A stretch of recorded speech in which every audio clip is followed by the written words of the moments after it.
My name's Chris Beatty, and I have a pen pal named Haywood Fudd.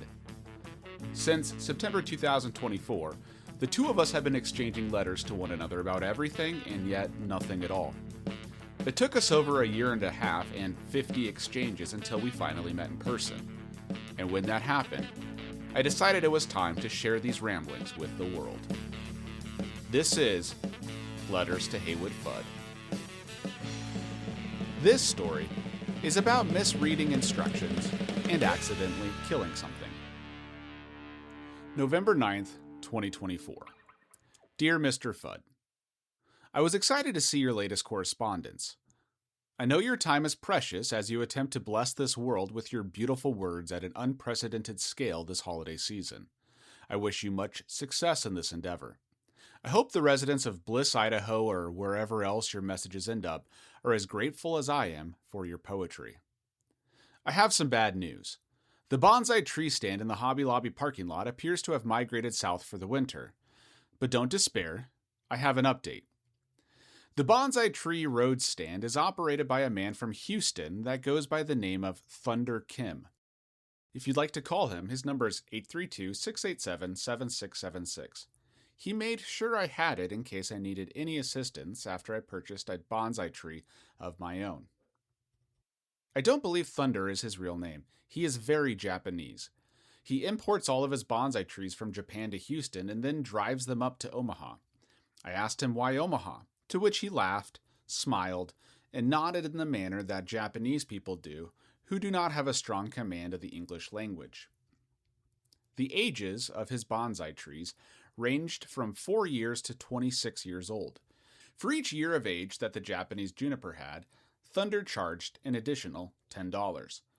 It felt like a fair deal, and he gave me complimentary care instructions. I made sure to pick up a copy for yourself. I hope you find them helpful, but this is the extent of my bonsai tree knowledge. If you have any further questions, I'm sure Thunder wouldn't mind if you gave him a call. Much obliged, C.S. Beatty. While traveling in non-English speaking countries, I love taking photos of poorly translated English instructions. As someone who spent his first year of fatherhood trying to parent in a foreign language, I'm empathetic to the struggle. But seriously, bad translations are the best.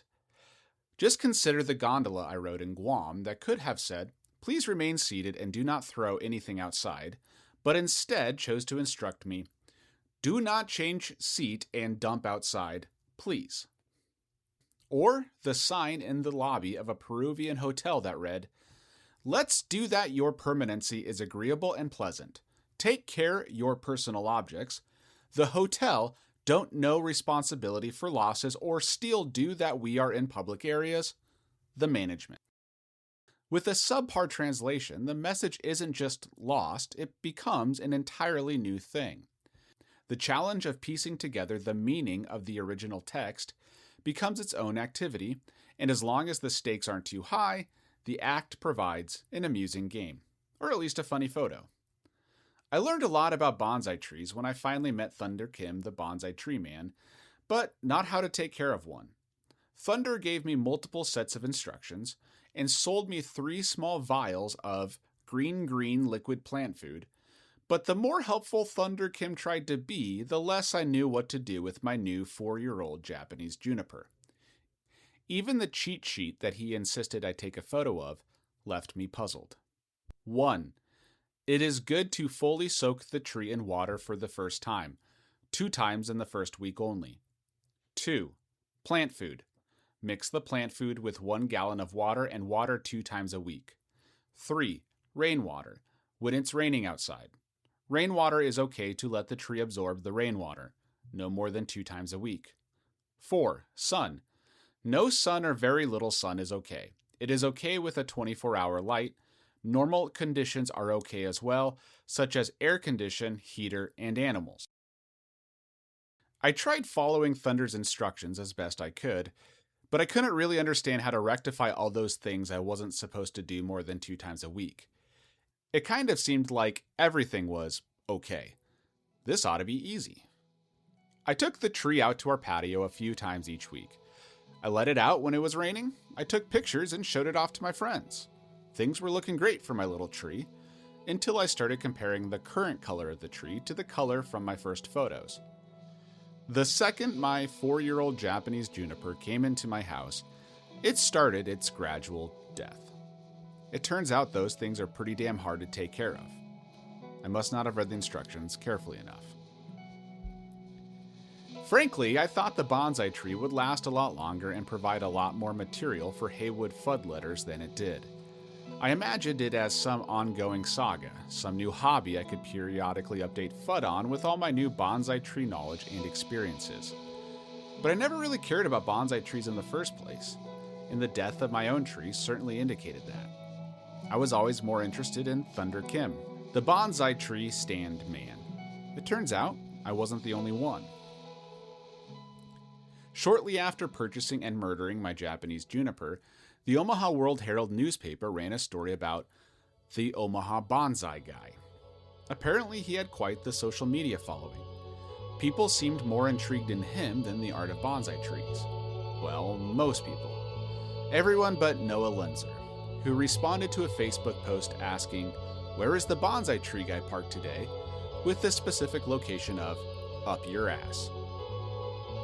Not helpful, Noah.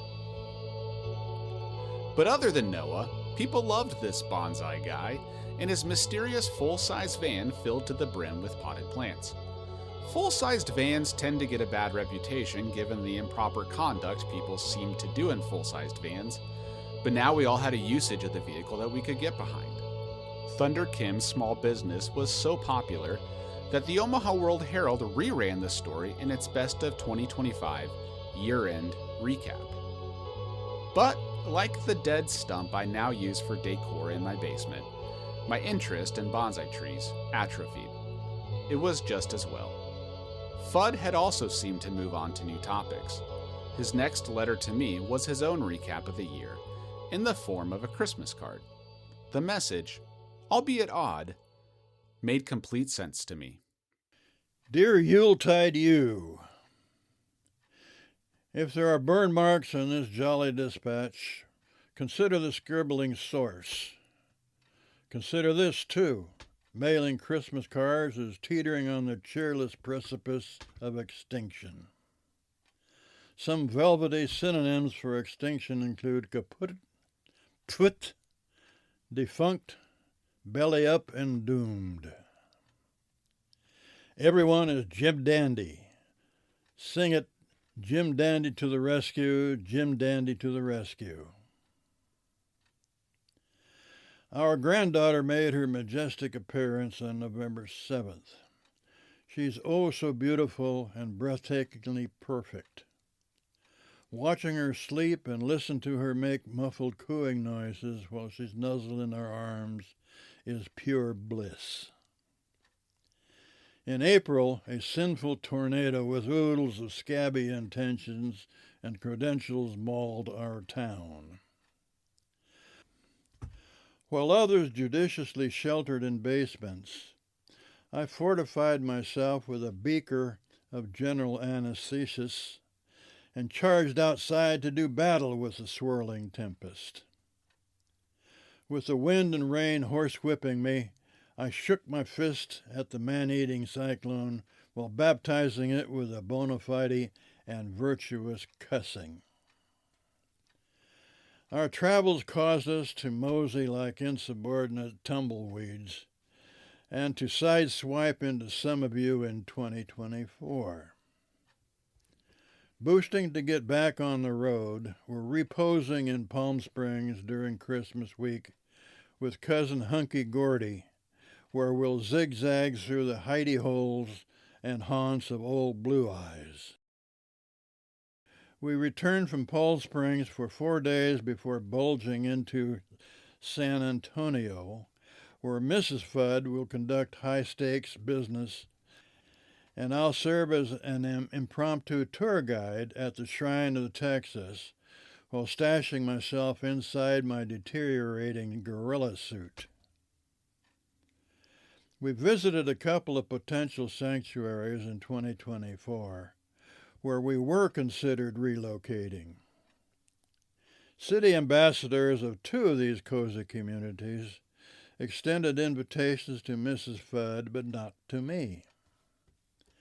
During meetings with these emissaries, I couldn't resist the immaculate temptation to puff an ill-bred cigar, wear knockoff Elvis sunglasses, sport a sleeveless threadbare T-shirt with a fading picture of Farrah Fawcett emblazoned on it, while randomly issuing strangled grunts of muddling questions and blurry testimonials.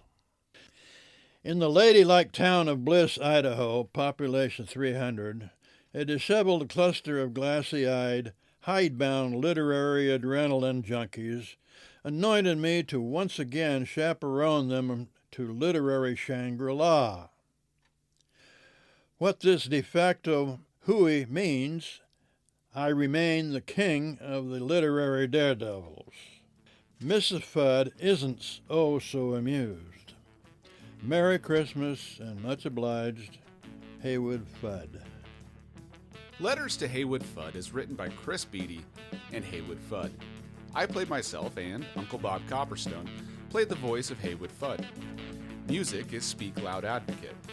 If you want more of our letters but don't want to wait for the podcast to come out, I have a whole bunch of them available for download on my website, csbd.com/HaywoodFudd. Also, I wrote a book, and I feel obligated to tell you that. I feel obligated to tell everyone that. Everything is recorded at the greatest city on earth, Omaha, Nebraska.